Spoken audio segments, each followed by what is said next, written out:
We're back, people, and today we're bringing film on the Miami Dolphins offense versus the 49ers. Obviously, a very tough loss. The offense was probably the worst it's been when having Tua in the lineup all season. After watching, the broadcast view, I really thought this was by far Tua's worst game. And then going back through this all 22, the coach's film, it was Tua's worst game, but it wasn't as bad as I initially thought. Some of the inaccurate looking passes were just miscommunications.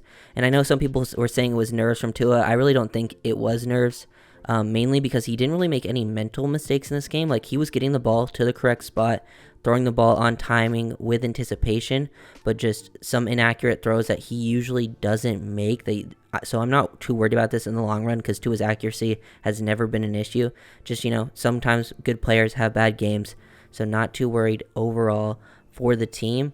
Just need to fix up those consistencies because next week against the Chargers is the biggest game of the season so far for the Dolphins. Even though the Dolphins offense was out of sync, they were still able to come out, have some big plays in this one. They were just barely on the field, which has, partly due to them. They never got in sync, never got in their timing, their rhythm, which this is a very rhythm-based offense, very timing-based. And they come out, Sherfield, big touchdown off the rip. And I actually, this is a big touchdown, but I think this kind of hurt them in the long run because you score your first play, defense then, has a long drive, and then the next two plays, our next two drives from the Dolphins were 3 and outs. So they just were barely on the field in time of possession, and then Tua was finally able to build a little bit of rhythm in the second half, and I thought the second half compared to the first half was much better, but still, a little bit of a struggle, just due to, multiple things, receiver mistakes, Tua missing some throws, and then, the turnovers. I would say the second interception was definitely on him, just inaccuracy. The first one, Jeff Wilson fell down. We'll get to those. But this was a good read by Tua. The RPO, obviously, Dolphins ran this a lot in this game, and they ran this. This is the play I've broken down probably the most throughout the year. This concept right here, the slant, or the glance, the wheel, and then the flat. Tua does a great job with his eyes here, looking to the outside, freezing, getting these DBs both to go to the wheel route on Tyreek, and he just hit Sherfield. Good job by Sherfield slowing this down. Not going into the linebacker, taking a great angle. They're just on very good page here.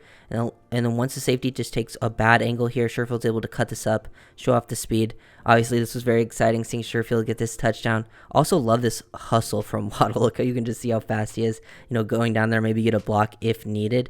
But overall, very strong beginning, and it was very hype watching this. But I actually think this kind of hurts them in the long run, getting their offense going, getting the timing down, and their time of possession, which really hurt both sides of the ball. Third down of the next drive. I actually think this play is very important because the Niners defense just matches up really well against the Dolphins offense because of how athletic their linebackers are, and Dolphins obviously love to attack the middle of the field. And I think after this play, Tua starts floating some of his balls, and they just get too much air on him, and I think he's trying to do this just to get it over the linebackers. I mean, he makes the correct read here. Everything else is dead. He's about to get hit by, Bosa coming in unblocked. Like, he makes a good throw here under pressure, not able to really step into it, and it's going to hit Sherfield right in stride, but Fred Warner is an elite linebacker, one of the best linebackers in the NFL, if not the best, and he's able to get a hand on this. And, this hasn't really happened to the Dolphins offense all season long when trying to, hit these deep overs, these crossing routes over the middle of the field. A linebacker has not really been able to make a play all season long.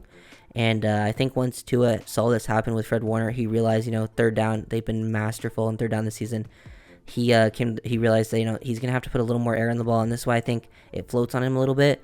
And then when Tyreek Hill and Jalen Waddle, obviously an elite receiving duo, and when you're pushing the ball downfield to them a lot throughout the game, 20-plus yards, their biggest downside is they aren't the biggest targets, so Tua has to be, super accurate to get the ball to them. And once he starts, missing even just a little bit, it just makes the catches much more difficult. In the third down of the next drive after that, another play that should have been completed to Jalen Waddle. Ball is just a little low. I don't mind Tua putting this low, actually, just based on the coverage. He doesn't want to throw it into the, the cover 2 corner. This guy's playing the flat here. I think maybe Waddle does bring this route a little too deep. He's 3 yards past the sticks. I think Tua wanted him to sit this down a little bit. I think this is more of a miscommunication than an inaccurate pass. I think his first 2 passes to Waddle are more miscommunications than inaccurate, and then he had some inaccurate ones later in this half and in the second half that led to, some very big missed opportunities. But right here, I think just Waddle, he's expecting him to flatten this out right here, out of this break, right where he's breaking right now, and he sort of floats upfield a little bit. and it's just a little bit off page, and then that leads to too low of a throw where Waddle has no chance to make the catch. So just a miscommunication. Him and Waddle were just not on the same page. And then obviously Waddle got hurt in this one and then barely played in the second half. He only came in on like key third down situations. You could tell he was definitely hobbled. Definitely need him back versus the Chargers because he's a very key part to this offense. This is the one play where I thought it could have been a miscommunication or inaccurate. I can't be 100% sure because I don't know the play call. I'm not in the building. But just based on what I'm seeing, the context clues, obviously Dolphins going for their play action behind the back. It creates this clean pocket again. They have the clear outs on this side of the field, and they've loved to throw this to Jalen Waddle coming in behind the linebackers. And I think, he sees Fred Warner gaining a lot of depth. And just based on Waddle's angle, I think he might flatten this out a little bit too much. And just based on where the linebackers are, the corners, and these deep DBs are getting so deep, I think Tua wants him to, take a little more of a 45, get this out away from, the underneath defenders. So he throws it deeper that way, and the ball just floats on him. And I think that has to do with the play we saw earlier and just being a little bit off. So I think this was a little bit inaccurate, but also a little bit of a miscommunication. Just a combination of things were hurting the Dolphins in this one. And then, the O-line actually, I think, played pretty decent, like better than expected, not decent overall. Like, they gave up some big sacks in some big situations.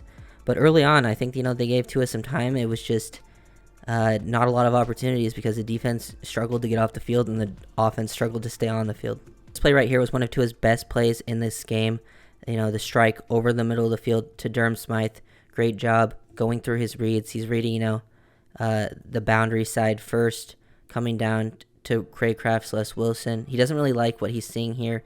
He sees the safety come down, and once he sees the safety come down towards this running back quickly, he snaps his eyes back to the middle of the field. Good timing throw here. Smythe is still behind Fred Warner. I do love the confidence of this throw.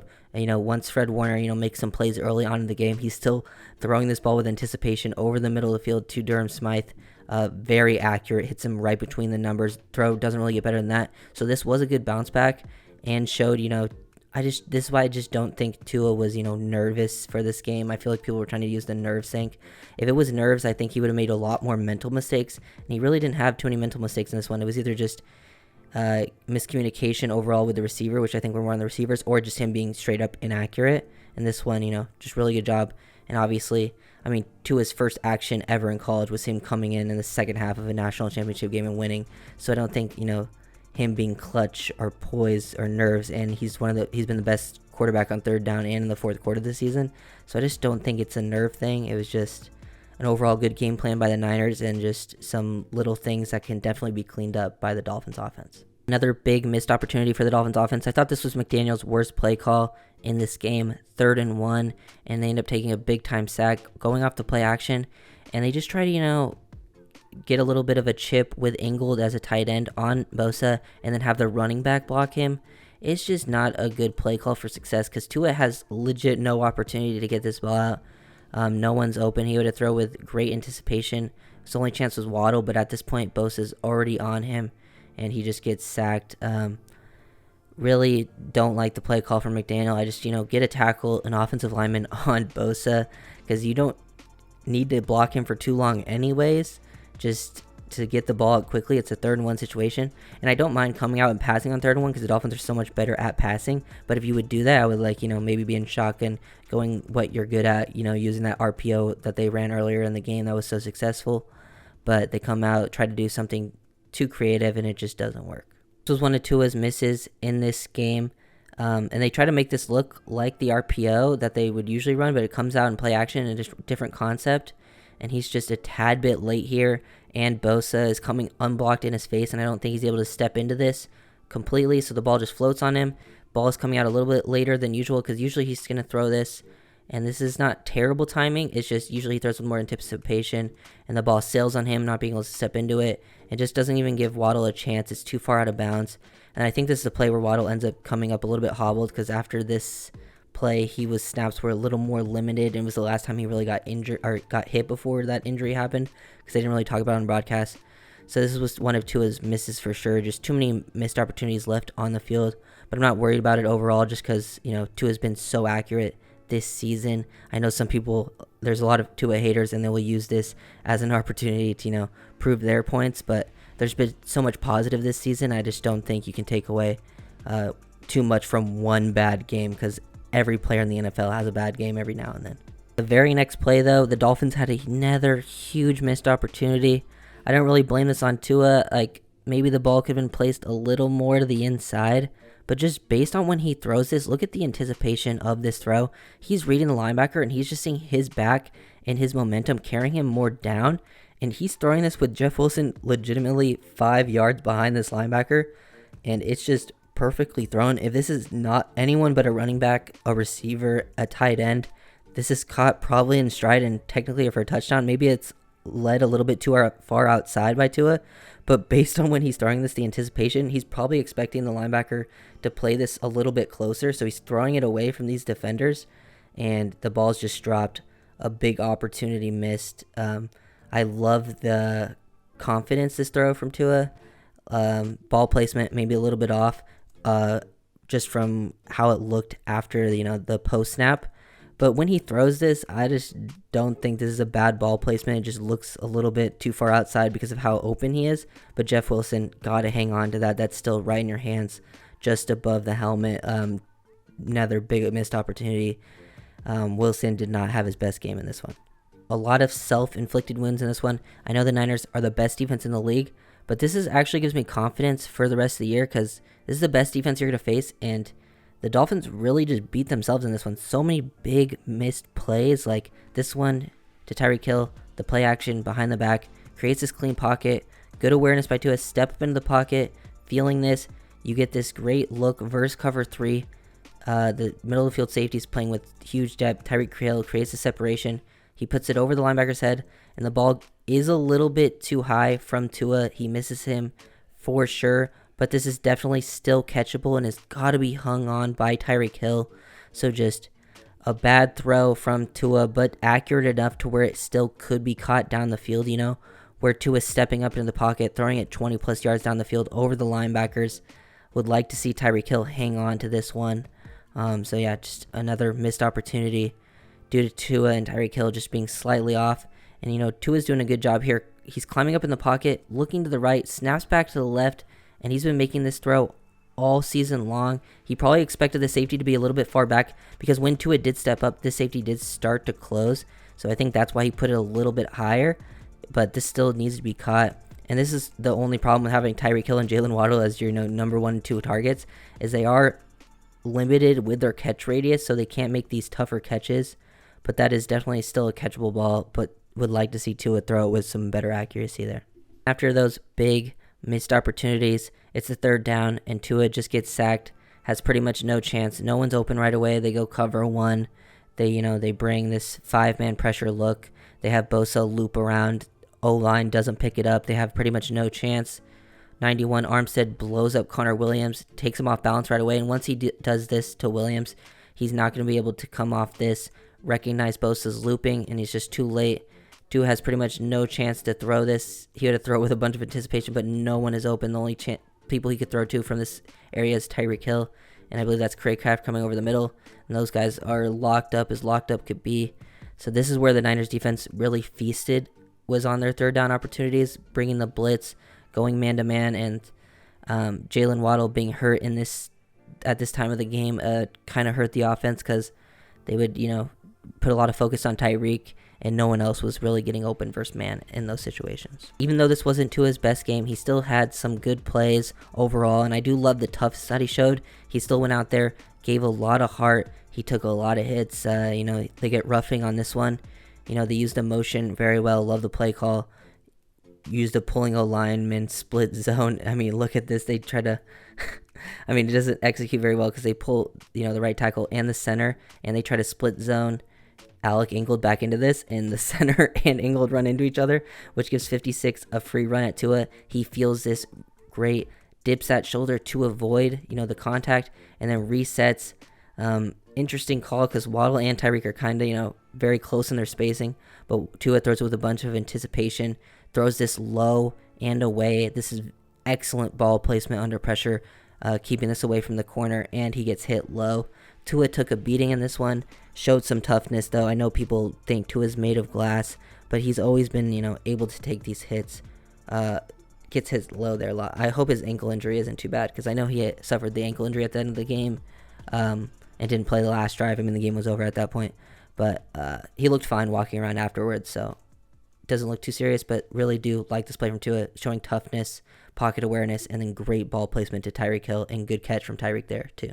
And then after that, it's 1st and 25 because they get a false start and a terrible holding call on Robert Hunt. They called a Dolphins finally run the ball successfully in this game. They barely ran the ball at all, just because they were barely on the field and they were down the whole time. And Niners D was pretty much stuffing the run. But Mostert finally gets a big gain, and then they get a really bad holding call. The refs did not help at all in this one. And then they come out 1st and 25. Tua feels pressure instantly, and then Jeff Wilson falls down. Tua just tries to get it out. If Jeff Wilson doesn't fall down, this probably, hits Jeff Wilson in the chest or is broken up at the catch point.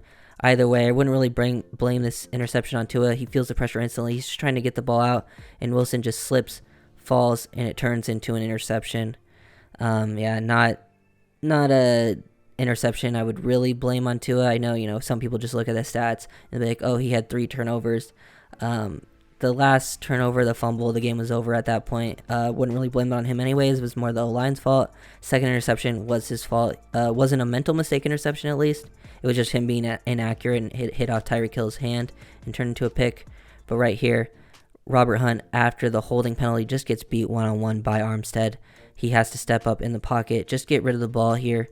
And then Wilson falls down, and then it just allows the DB to go over the top and get the interception. So just unfortunate turn of events there for the Dolphins after some big plays and then some BS calls by the refs, and then the Niners capitalize on it. The very next play for the Dolphins offense, it's to his second interception, and they come out and they try to give Tua an easy one, just roll out, get Tua or to Tyreek in the flat. And he just misses him. Just straight up misses him. Maybe he's expecting Tyreek to just sit here. I don't think so. I'm pretty sure he just misses him back. And obviously, if Tyreek Hill doesn't touch it, it's probably just, hits the ground over here. But it gets tipped and then now just lands right in the cornerback's hand for another interception, which is just super unfortunate. Usually you see Tua bounce back after the interceptions, which he does the next drive, but he just gets, he tries to look off to the right here and then throw it to the left. I think he should just take the easy completion right away, and the ball just sails on him. You don't see Tua make too many, misses like that. You'll have some mental mistakes from your quarterbacks, but Tua's accuracy was just a little bit off in this one, and it hurt the team, but I'm not too worried about it in the long term because Tua's proved, if there's one thing Tua's proved in his first 3 years, is that he is very, very accurate. At least on the next drive, Tua, Tyreek, they came out and made some big plays after the turnovers. After, it tips off Tyreek's hand, goes for the interception. The pick is definitely on Tua, but they come out on the same page. Good work here by Tua. Coming off this, usually you see these in-breakers. Look at this in-breaker to River Craycraft. Usually against most teams, this play ends up being wide open or at least has a window for Tua to throw a chance. He has no chance to make this throw. So he comes off it instantly, which also moves this linebacker with his eyes just enough. And then Tyreek Hill sits down in between the triangle of the defenders. Good timing, good accuracy, everything there was really, really nice from Tua and Tyreek Hill. And then the very next play, you finally get the deep shot to Tyreek Hill. And this one's a good throw from Tua, not underthrown, perfectly thrown, honestly, I think, away from the DB. I saw some people say it was underthrown. This is perfect ball placement just based on the situation. Also a good call versus quarters. Throwing the post from the outside versus quarters, you have your slot guy, number 2, get vertical just enough and break over the middle to get this safety to bite on it. And they know from the film study, if you watch them, they play very aggressive with their quarters safeties. They break on a lot of things. So then you get a one-on-one matchup. You run the post behind it. It puts number 7, the corner, in a very difficult spot. It's a great read from Tua. He's just reading the safety the whole time. Once he sees him start to break, throws with great anticipation. Hill has not even really broken towards the middle of the field yet. And look at Hill's angle just adjusted based on the throw. It's thrown more towards the middle of the field because he knows there's no help here. So he throws it away from the corner. Great tracking by Tyreek. And he's able to run through this too. So I love the ball placement. Love the read from Tua. And then great work from Tyreek Hill to win his one-on-one and great tracking. And then catching it through the... running through the catch point at full speed and then getting into the end zone. So would love to see more of those opportunities in games where, the Dolphins are winning. Because they haven't hit on those in a little bit, but they hit that one. Probably one of the better ones they've hit this season to Tyreek Hill because he didn't really have to break his stride at all. A 3rd and 1, they come out, they pass again. This was another big missed opportunity. I mean, they end up converting the 4th and 1 after this, thank God. But this ball ends up, being overruled, called incomplete. But just too many plays like this in the game. Like, this is a good read from Tua, They're facing quarters to this side of the field. They have Waddle on the outside running the clear out. And he just reads this perfectly, the timing here. Throwing, the out behind it to Sherfield. Perfect timing between these two quarters below. Throws it low, to protect him from the outside corner. And it's just dropped. That's why, and I mean, I like the ball placement being low from Tua just based on the defender's positioning. He reads the flat defender being held by Mostert down here. He throws it behind with perfect timing, and it's thrown low to protect him from the hit. But that ends up, leading it from hitting the ground. But thank God, after this, I'm not going to show the play. It's just a quick little conversion to Tyreek Hill. Nothing too crazy, just their basic RPO. He had multiple options. He could have dumped it to the flat. He could have ran it. It was a pretty basic play. And a gutsy play call, too, by McDaniel to go for it on 4th and 1 and, while they're behind their own 20, too. Here's the most important play of the game that didn't go the Dolphins' way, the Gesicki incompletion on the sideline. Personally, I just don't like throwing it to Gesicki in these scenarios because I just don't think he's going to create a ton of separation. And obviously, this was the correct read by Tua. I think, just at this point, Gesicki's already breaking and Tua is now hitting his back foot. So the ball is just out a little bit late. The timing of it all was just a tiny bit off with him hitting his back foot, getting on his break, and then getting the ball out to Gesicki. It's just out a little bit later than usual. And the ball is, maybe a little bit behind. I mean, it's overall pretty good ball placement, but with it being late, he has to, doesn't want to lead him too much to go out of bounds. And then Gesicki in a contested situation with Greenlaw, he's just not able to hang on. They called a catch on the field, but it gets overturned again. This would have been, a huge opportunity because they would convert that. They have a chance to take the lead at this point in the game, going into score, and they just could not convert. I would love to see them, I would love the play call to be more towards Tyreek Hill or Jalen Waddle in this situation, guys who can more create separation. You just trust more, but Hill was more of a clear out corner, giving Gesicki a one-on-one. I mean, you get Gesicki one-on-one the linebacker, usually he would win that, but he kind of just isn't very good on this horizontal type of plane. Gesicki is more of a vertical downfield threat, winning over the top, but you get him working horizontally. This is where he doesn't use his body well to box out when he's in this situation. He boxes out well down the field, but right here, he just doesn't capitalize, and Greenlaw makes a good play. Final play, I'm going to break down the sack fumble for a touchdown. First play, coming out to get strip sacked. Wouldn't really, I mean, at this point, the game's over. You're down 2 scores. There's only 2 minutes left anyways. You're out of timeouts. You would really need a miracle to win. So at this point, I mean, I'm not too concerned with this. He's just trying to, do a lot here. I mean, he's making his read. He steps up. He feels the pressure instantly. Tries to, get this ball out, chuck it down the field to, Hill over here. Wasn't really open anyways, but he ends up getting strip sacked. He was just trying to, take a shot down the field. But, at this point, the game is definitely over. People are going to, add this to the stats saying, he had another fumble sack. I mean, the pressure was just given up instantly by the O-line. The O-line definitely struggled. In obvious pass rush situations, the O-line struggled for sure. This is a play Tua got hurt. Hopefully he's not too banged up. He did take a lot of hits overall, more than he's taken in any other game. But I still think, he took it pretty well. But just too many missed opportunities by the offense overall. Need to see Tua play with more consistency. He's played with a lot of consistency all season. It just wasn't here in this one. I don't think it was nerves. It was just a good game plan by the 49ers. They threw little things off timing-wise, and then I think, a slow start from the offense just didn't allow them to get in the rhythm. So if you guys enjoyed the video, make sure to like, comment, and I'll see you guys next time. Peace.